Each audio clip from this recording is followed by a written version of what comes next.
नमस्कार। नमस्कार, नमस्कार। हम बातचीत कर रहे हैं लेखक आलोचक संपादक डॉक्टर हरिराम पाठक जी के साथ दिल्ली से।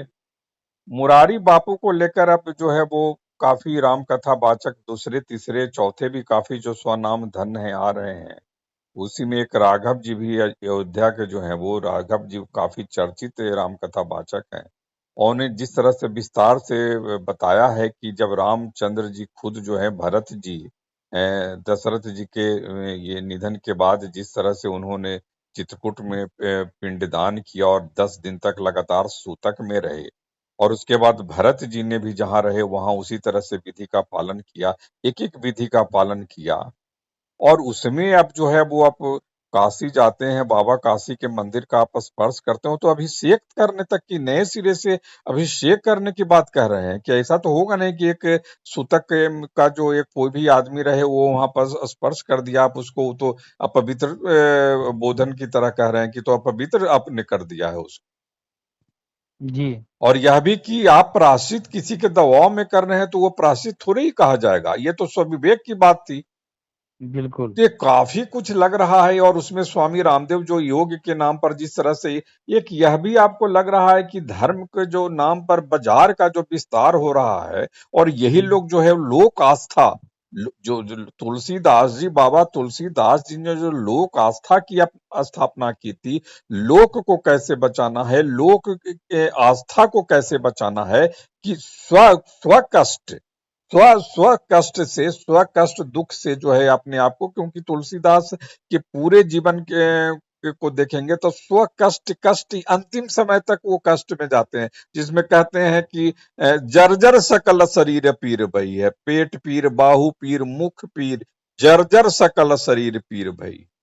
हुँ, इतना कष्ट भोगने वाला जी, एक लोक आस्था को अपने अपने आप को कष्ट में आहूत कर देने वाला, एकदम गला देने वाला आस्था वाले एक जो वो तुलसीदास जी के साथ जो है वो जिन्होंने लोक की रक्षा की थी, लोक आस्था की रक्षा की थी, ये लोग जो स्वामी रामदेव टाइप और ये जो मुरारी बापू, चूंकि अभी एक बाबा ऐसे भी हैं जो कह रहे हैं, जो भी राम कथा वाचक हैं, कि दरअसल आप बड़े बड़े लोगों के साथ मंच करते हैं, शेयर करते हैं, आपके साथ आते जाते हैं, आपके साथ दंडनीय हैं, आपके साथ झुकते हैं, मुख्यमंत्री हो, प्रधानमंत्री हो, जो कोई भी हो, बस हुँ, इसके लिए आप सबसे ऊपर लोक से ऊपर हो जाएंगे। अगर इसको भी हम माने, तो इसको भी अगर माने तो पीएम मोदी तो लोक के माने जाने वाले नेताओं में से कहे जा सकते हैं। जहां कहीं भी हो उनको लगता है वो झुके हुए महसूस होते हैं, तो यह भी हुँ। इसको इस रूप में भी देखा जा सकता है। जी। देखिए, मुरारी बापू ने जो कुछ किया और जो कुछ वे तर्क दे रहे हैं, उसके संबंध में विभिन्न भक्तों या समाज सेवक को अथवा रामदेव बाबा जैसे व्यक्तियों ने, सन्यासियों ने बहुत सारे अपने तर्क दिए हैं। अपने उदाहरणों से कोई उसे खंडन करना चाहा है, तो किसी ने उसे मंडन करना चाहा है। मैंने रामदेव जी का भी वीडियो देखा और मैंने ये पाया कि वो अपने बातों के मतलब शब्द जाल में लोगों को फंसाने में माहिर हैं। मुख्य प्रसंग है सूतक का लगना और मुरारी बाबू का उससे इनकार करना, अपने आप को वैष्णव बताना, सन्यासी बताना। इस मुख्य मुद्दे को न उठा करके रामदेव जी ने जितने अलंकरण लगाए मुरारी बाबू के नाम के पीछे, जितना उनका बखान किया, उनकी प्रशंसा की, उससे जाहिर होता है कि रामदेव बाबा का भी कोई स्थायी विचार नहीं है। वे योग को लेकर के चले और योग की सीढ़ी होते हुए बाजार में चले गए, बाजार को प्रमुखता दे रहे हैं। बहुत ऐसी मान्यताएं हैं जो बहुत ही वैज्ञानिक है सनातन धर्म में, लेकिन उस विज्ञान को भी कभी कभी नकारते हुए दिखाई देते हैं रामदेव जी। तो उनकी जो वीडियो हमने देखी वो वास्तव में बहुत ही लचर है और बहुत ही अतार्किक है। कोई तर्क उसमें नहीं है। वे केवल अपने शब्द जाल में फंसा करके और श्रोताओं का मन मस्तिष्क जो है वो दूसरी तरफ मोड़ देना चाहते हैं। दूसरी बात यह है कि तुलसीदास का बार बार उदाहरण दिया जाता है, परंपराओं की बात की जाती है। इन सब बातों का ध्यान दिलाना बार बार, ये कोई बहुत, मैं सोचता हूँ कि बड़ी बात नहीं है। बड़ी बात यह है कि हमारे प्रवक्ता इतने भटके हुए क्यों हैं, जिन पर करोड़ों लोगों की आस्था है। रामदेव जी का नाम मैं नाम ले रहा हूँ, करोड़ों लोगों की जिन पर आस्था है, लोग उनके पीछे चल पड़े हैं। वो इस तरह से यदि लोक मर्यादा का खंडन करेंगे तो फिर दूसरे का क्या होगा। तुलसीदास जी का उदाहरण आपने उठाया कि स्वांत सुखाय तुलसी रघुनाथ गाथा, भाषा निबंधम अति मंजिल मात पनोती। तुलसीदास ने यह स्वीकार ही किया है कि रघुनाथ की जो गाथा है वह स्वांत सुख के लिए है। और स्वांत सुख कौन है? केवल उनका अपना सुख ही स्वांत सुख नहीं है, उनके स्वांत सुख में, स्व सुख में पूरी जनता समाई हुई है, पूरे लोक की मर्यादा समाई हुई है। लोक मर्यादा में रह करके वह स्वांत सुख की बात करते हैं। और उसी लोक मर्यादा के भीतर यह सूतक वाला भी प्रसंग आता है। जब इतने मुरारी बापू पाक साफ हैं तो वे क्षमा क्यों मांग रहे हैं और किससे मांग रहे हैं? क्षमा मांगने का काम ही, क्षमा मांगने का अर्थ ही है कि उन्होंने गलत किया है। और जब गलत किया है तो उनकी बात को बार बार सत्यापित करने की क्या आवश्यकता है और उसका क्या अर्थ होता है? रामदेव बाबा उनकी बात को, उनके तर्क को सत्यापित कर रहे हैं, आखिर उसका अर्थ क्या होगा था? क्योंकि उन्होंने तो माफी मांग ही ली कि किसी को ठेस पहुंची हो। किसी को ठेस क्या पहुंची हो? बहुत लोगों को ठेस पहुंची है, और उसके बाद आप माफी मांग रहे हैं। लेकिन उसका क्या होगा कि सूतक में आप विश्वनाथ मंदिर में जाकर के दर्शन करने गए, विश्वनाथ जी का स्पर्श किया, आप व्यास गद्दी पर बैठे, व्यास गद्दी पर बैठते वक्त बहुत सारे आचरण करने पड़ते हैं जो सूतक में नहीं किया जाता है। सूतक में देवी देवताओं की पूजा भी बंद हो जाती है और तो क्या वही उसका धर्म इसीलिए होता है। जगत गुरु रामानुजाचार्य जी महाराज हों या फिर स्वामी श्री ब्रह्मानंद सरस्वती जी ने जो कहा है कि एक तरफ आप अच्छे लोगों से, बहुत बड़े बड़े लोगों, नेताओं से परिचय होना आपके लिए, आपको लग रहा है कि आप सबसे ऊपर हो गए, और ये रामानुजाचार्य जी महाराज ने जो कहा है, जगत गुरु रामानुजाचार्य जी महाराज ने कहा है, उदाहरण दे करके भरत जी का उदाहरण दिया है, रामचंद्र जी का उदाहरण। आप विस्तार से बताएं कि वो क्या कहना चाह रहे हैं कि अब रामचंद्र जी 10 दिन तक सूतक में रहे, चित्रकूट में उन्होंने विधि विधान के साथ वो सब पालन किया, भरत जी ने किया जी। बिल्कुल, मतलब रामचरितमानस का सृजन करते हुए तुलसीदास चाहते तो इस प्रसंग को नहीं भी देते तो कोई फर्क नहीं पड़ता। क्योंकि तापस वेश विशेष उदासी, 14 वर्ष राम वनवासी। राम जी तपस्वी के वेश में थे, सन्यासी के वेश में थे, उन्होंने गृह त्याग कर दिया था, लेकिन पत्नी तो साथ में थी उनकी, गृहस्थ आश्रम में तो थे ही। और इसीलिए उन्होंने विधिवत, जब राजा दशरथ की मृत्यु की खबर उन्हें मिली भरत जी के द्वारा, तो उन्हें विधिवत पालन किया, सूतक का या उनके सपिंडीकरण महोत्सव मनाया, फिर भरत जी ने किया अयोध्या में। इतना ही नहीं, उसमें तो यह भी है ना कि जटायु की मृत्यु के बाद भी, जटायु का जब वध हुआ था रावण के द्वारा और जटायु की मृत्यु हुई और राम जा रहे हैं सीता की खोज में और देखते हैं जटायु का मरा हुआ, जटायु का आत्मदान देखते हैं, तो वहां पर जटायु का भी सारे कर्म करते हैं वो। तो सीता के वियोग में रहते हुए भी जटायु जैसे एक पक्षी का सारा जो मृत्यु के बाद दाह संस्कार जो किया जाता है उससे लेकर के और सारे कर्मकांड वहां पूरा करते हैं। तो आखिर तुलसीदास ने इन सबों का जिक्र क्यों किया? इसीलिए किया कि लोग इसमें आस्था रखे, इसे माने। और यह परंपरा हमारी बहुत दिनों से चली आ रही है, यह नहीं कि तुलसीदास ने इसकी नींव डाली, ऐसी बात नहीं है, बहुत पहले से चली आ रही है। तो परंपरा बहुत पहले से चली आ रही है, उसको जस्ट तुलसीदास जी ने क्रियान्वित किया है वहाँ वहाँ की उस परंपरा को उन्होंने रखा है वहाँ। तो सब कुछ जानते हुए भी मुरारी बापू अपना एक अलग विचार क्यों प्रस्तुत कर रहे हैं, क्यों लोगों को भटकाने का काम कर रहे हैं। और उनके साथ ही फिर कुछ श्रोतागण भी लगे हुए हैं, रामदेव जैसे कुछ योगी भी लगे हुए हैं। इसका क्या अर्थ होता है? ये लेकिन लोग पतंजलि में योग को लेकर के पतंजलि जो है वो काफी कुछ शब्दों के प्रयोग, आपके व्यवहार के प्रयोग, उसके अमल पर इसको बहुत गंभीरता से कहते हैं। और अब देखेंगे रामदेव के इस पूरे माने नाटक के क्रम को, जो जिस तरह से वो पिछले 10-20 साल से करते हुए एकदम विपरीत है। पतंजलि के योग शास्त्र से आप गुजरे तो वो कहीं है ही पतंजलि जैसे, मैंने रामदेव जैसे किसी लोग की निर्मिति ही वहां संभव नहीं होती है। कर्म वचन से, व्यवहार से आपको एकदम दूसरे ढंग का व्यक्तित्व वहां दिखता है। आप देखिए, दूसरे ढंग का व्यक्तित्व इसलिए दिखता है कि पतंजलि एक महर्षि थे, वो योगाचार्य थे। उनका मुख्य धर्म था योग विज्ञान को लागू करना, लोगों को उसे परिचित कराना। लेकिन इनका तो वह नहीं है, इन्होंने तो उसे धंधा बना लिया है। लोग कहते थे, पहले तो मुझे ही बुरा लगता था जब धंधाबाज इनको कहते थे, तो अभी भी लोग कहते हैं।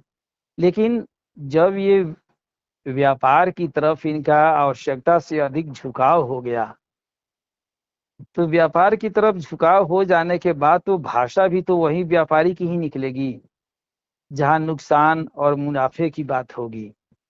व्यापारी को मैं बुरा नहीं कह रहा हूं, लेकिन एक सन्यासी के भेष में जो इन्होंने व्यापार चालू किया है, उसका तो प्रभाव पड़ेगा ही। वो सन्यासी रह कहाँ गए? वो तो 24 घंटे उसी में लगे रहते हैं। आयुर्वेद को बढ़ावा देना, आयुर्वेद की जो विशेषताएं हैं, आयुर्वेद जो लुप्त प्राय होने लगा था, उसे उन्होंने संजीवित किया। यह बहुत बड़ा योगदान उनका रहा है। लेकिन कहीं कहीं वो, मैं देखता हूँ कि इतने कुतर्क प्रस्तुत करने लग जाते हैं। अब जैसे देखिए, जन्म के समय बच्चे के जन्म को लेकर के वो कहते हैं कि जब गर्भाधान होता है वही जन्म माना जाता है। लेकिन ऐसा तो नहीं है। ज्योतिष शास्त्र का जो निर्माण हुआ है, जन्म कुंडली का निर्माण जब होता है, तो उस आधार पर नहीं होता है। तो बहुत सारी उनकी बातें हैं जो भटकाव लाती है। और यह भी कि जिस समय वो मुरारी बापू को लेकर के इतने सारे शब्दों, अतिरंजित शब्दों से उनको महिमा मंडित कर रहे थे, और ये कि एक संत का एक एक स्वभाव होना चाहिए कि आप अति प्रशंसा के खिलाफ जाएं, आत्ममुग्धता के खिलाफ जाकर के उनको कहना चाहिए थे कि रामदेव, भाई रामदेव या जो भी रामदेव जी, आप ऐसा ना करके आप जो हैं बस वो कहिए। बस राम बिल्कुल, कथा वाचक से ज्यादा मैं कुछ हूं ही नहीं। कुछ नहीं हो। बिल्कुल, आप बिल्कुल ये इतना कहना महिमा चाहिए। मंडित शब्दों अतिरंजित कर रहे हैं, वो शब्दों की एक तरह से कहीं ना कहीं बेइज्जती या कहिए कि अमर्यादित करना है। तुलसीदास ने यह भी कहा है कि किन्हे प्राकृत जनगुण गाना, चिरधुन गिरा लगत पछताना। प्राकृत जन का गुणगान करने से सिर धुन करके सरस्वती भी पश्चाताप करने लगती है। तो वही जी है, प्राकृत जन का एक गुणगान हो रहा है, जो जिसमें जितनी औकात है। अब सारे शास्त्रों, पुराणों, उपनिषदों, वेदों के ज्ञाता है मुरारी बापू। उन्होंने कहा है, रामदेव जी जी ने, जी कि सभी शास्त्रों, पुराणों, वेदों के बहुत सारे ज्ञाता है। और वो 45 साल से इसकी साधना करते आ रहे हैं, 45-50 वर्षों से साधना करते आ रहे हैं। जब इतने वर्षों से आप साधना करते आ रहे हैं, तो जनता के सामने जाकर के किस बात की माफी मांग रहे हैं कि किसी को ठेस पहुंची हो तो हमें क्षमा कर और देना। आपको आपको यह भी ज्ञात नहीं कि स्वयं रामचंद्र जी जो है सूतक के बहुत बड़े पालन करता थे, हाँ, सूतक के पालन करता जटायु थे। तक के लिए वो हाँ, सूतक मानते हैं। ये गृह उनको देखिए, रामदेव जी, जो आदमी ज्यादा बोलता है ना, चाहे वो कितना भी ज्ञानी क्यों न हो, जब ज्यादा वो वक्ता बन जाता है बिना प्रमाण के, तब उसे बहुत सारी उसके मुख से त्रुटियां भी निकलती है। जैसे वो कहते हैं कि सन्यासी है, उनको सन्यासी साबित करते हैं। अरे सन्यासी कैसे हुए जब उन्होंने शादी कर ली? तो मुरारी बापू ने जब शादी कर ली तो वो सन्यासी कैसे हुए, गृह त्यागी कैसे हो गए? और फिर वहां जब पत्नी मरी तो गए ही क्यों वहां? वो बाहर बाहर ही रहते, सुन करके जाते, कह देते कि मैं नहीं जाऊंगा। जैसे योगी जी जो है उत्तर प्रदेश के मुख्यमंत्री, योगी जी ने तो मना कर दिया था, उनके पिता की मृत्यु के बाद वो जी नहीं गए। जी। वो तो नहीं गए, बोले कि हम मैं सन्यासी हूँ। जबकि व्यक्ति सन्यासी होते हुए भी राजधर्म का पालन कर रहा है। ये दोनों बात है कि सन्यासी को भी और राजधर्म पालन करने वाले को भी सूतक में छूट दी जाती है। ऐसा कहा जाता है क्योंकि राजधर्म के सामने एक बहुत बड़ा धर्म, एक बहुत बड़ा जन समुदाय है, कहीं उसी दिन उनको कोई कठोर निर्णय लेना हो तो कैसे ले पाएंगे? एक बहुत उचित बात पर बैठक करनी हो कैसे हो पाएंगे? तो वहां पर क्षम्य है। लेकिन जो आदमी घर जाता है, पत्नी मरी हुई है, दाह संस्कार होता है, उसमें शामिल हो रहा है, सारे काम हो रहे हैं, तो क्षौर कर्म भी होना चाहिए, मुंडन होना चाहिए।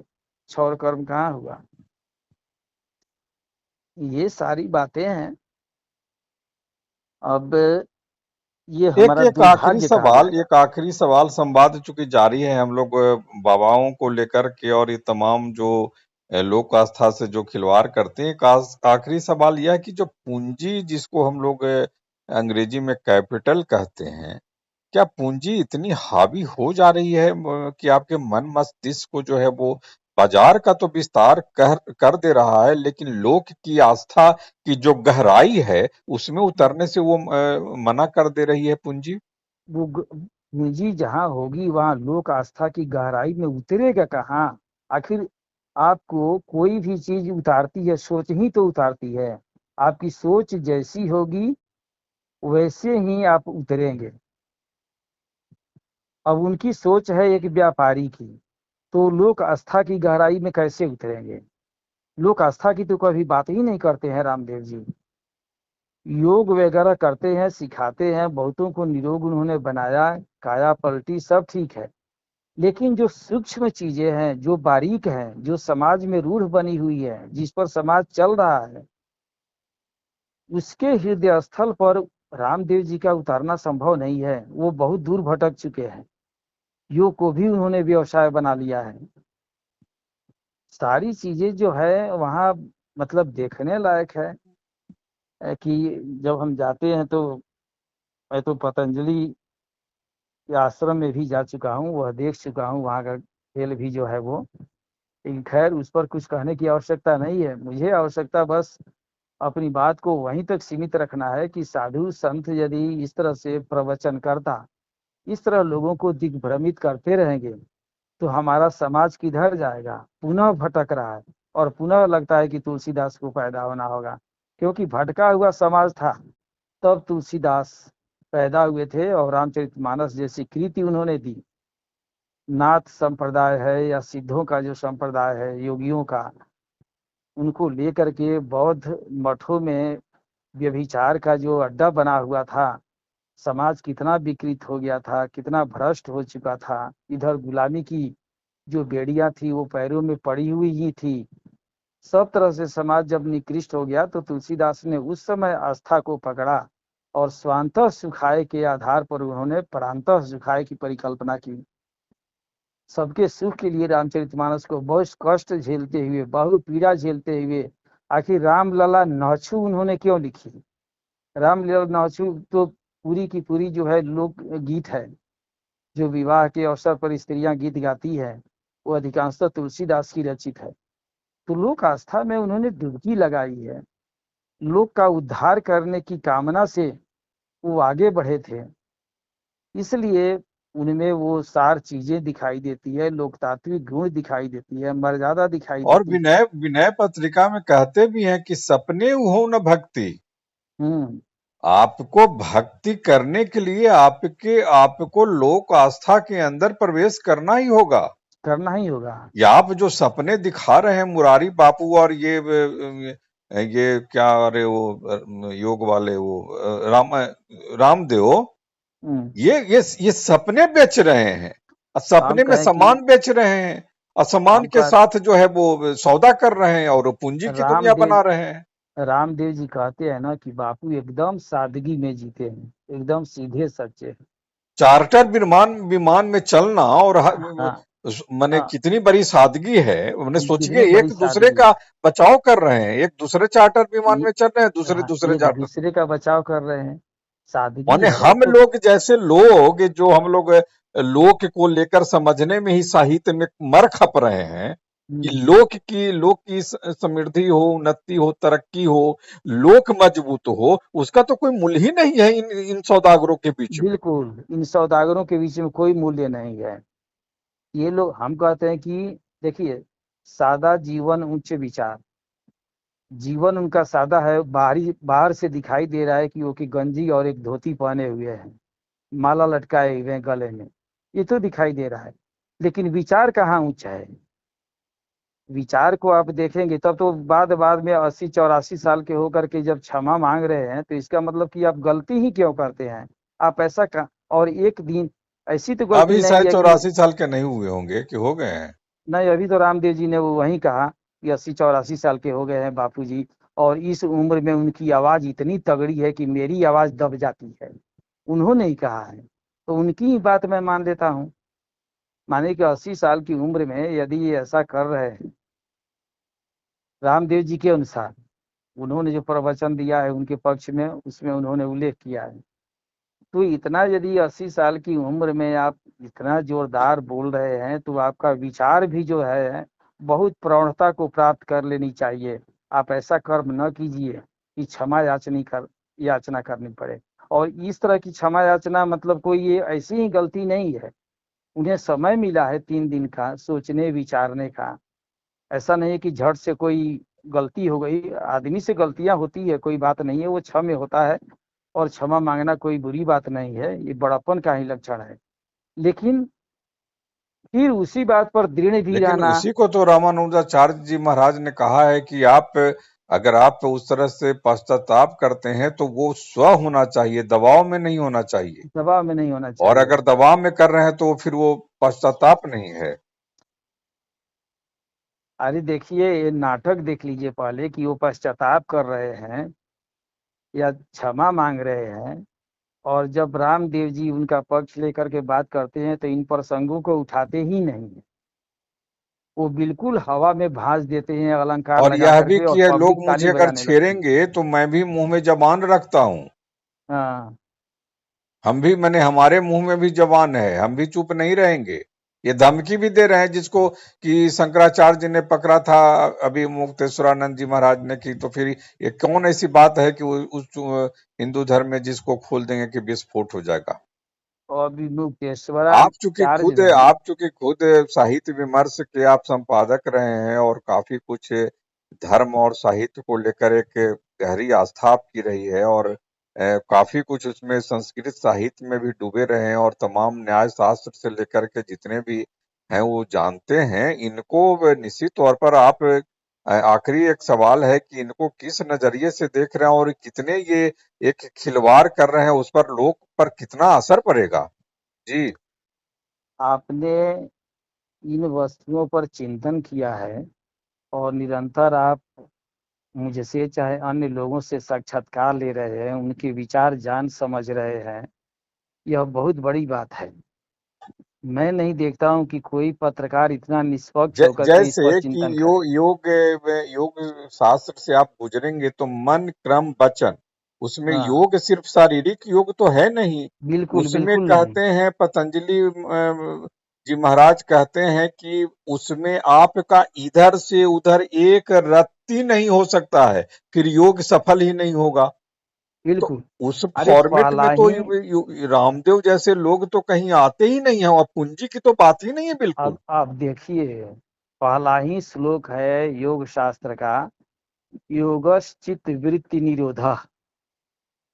योग जो है चित्त वृत्तियों का निरोध है।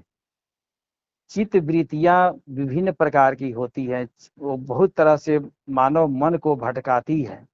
लेकिन भटकाने वाली वृत्तियों का निरोध करना, रुकावट करना, रोकना ही योग है। हमको कोई इच्छा हो रही है कोई चीज पीने या खाने की, लेकिन वो हमारे स्वास्थ्य के अनुकूल नहीं है, तो इच्छा होते हुए भी चित्त वृत्ति को निरोधित करना है, रोकना है, वही योग है। यहाँ तो चित्त वृत्ति रुकती ही नहीं है, जो मन में आता है वही कह देते हैं। तो केवल योगासन, पद्मासन में बैठना, वज्रासन करना, ये सब ही केवल आसन में बैठ करके और अनुलोम विलोम करना ही योग नहीं है। योग पहले चित्त की वृत्तियों का निरोध करना होगा। चित्त की वृत्तियों का निरोध न रामदेव जी कर पा रहे हैं, क्योंकि चित्त की वृत्ति तो उनकी भटक रही है व्यापार में, अति भटक रही है। और जिस गहराई में डूबना चाहिए, चित्त वृत्ति का निरोध करने का वो केवल उपदेश देना, महान हो जाएंगे, उनकी चरण वंदना एक एक व्यक्ति करने लगेंगे। क्योंकि हमारे अंदर तो कमी वही है। हम योगासन कर लेंगे लोगों का देख करके, किताब में पढ़ करके, यूट्यूब देख करके, बहुत सारी विधियां हैं, योगासन कर ले, लेकिन चित्त की वृत्तियों का निरोध कैसे होगा? वही चित्त वृत्तियां जो हमें भटका रही है, जो हमें न्याय पथ पर चलने से रोक रही है, उसको हम कैसे काबू में करेंगे? उसे काबू में यदि कर एक ये जो मुरारी बापू है, वही खुद अपनी चित्त वृत्ति को काबू में नहीं कर पा रहे हैं। अनाप शनाप दे, एक स्टंट लेना चाहिए। देखिए, अभिमुक्त शिवानंद सही हो या गलत हो, उन्होंने एक लिया कि राम मंदिर का उद्घाटन हो रहा है, मैं नहीं जाऊंगा, क्योंकि पूर्ण रूप से मंदिर का निर्माण नहीं हुआ है। और पूर्ण रूप से मंदिर का निर्माण नहीं हुआ है, गर्भगृह नहीं, गर्भगृह में स्थापना बढ़िया से गर्भगृह ही नहीं बन पाया है, तो मैं नहीं जाऊंगा। नहीं जाऊंगा तो नहीं गए, लोग कुछ कहते रह गए। विरोध करना था तो विरोध किया उन्होंने, लाठी खानी थी, लाठी खाए सड़कों पर, लेकिन विरोध किया ये अखिलेश यादव की पार्टी का तो किया, उनके पार्टी का नहीं, उनके निर्णय का किया, तो किया उन्होंने। फिर मिलने के लिए गए तो क्षमा दान भी किए। तो इस तरह से होनी चाहिए प्रामाणिक बात, अपने संकल्प होना चाहिए, एक संकल्प बुद्धि होनी चाहिए। ये संकल्प बुद्धि इन संतों के पास नहीं है।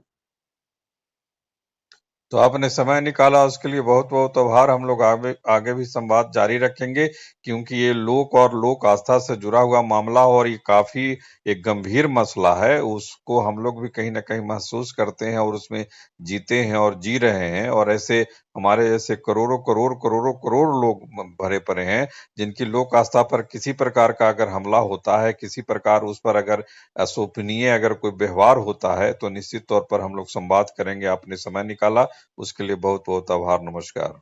जी नमस्कार।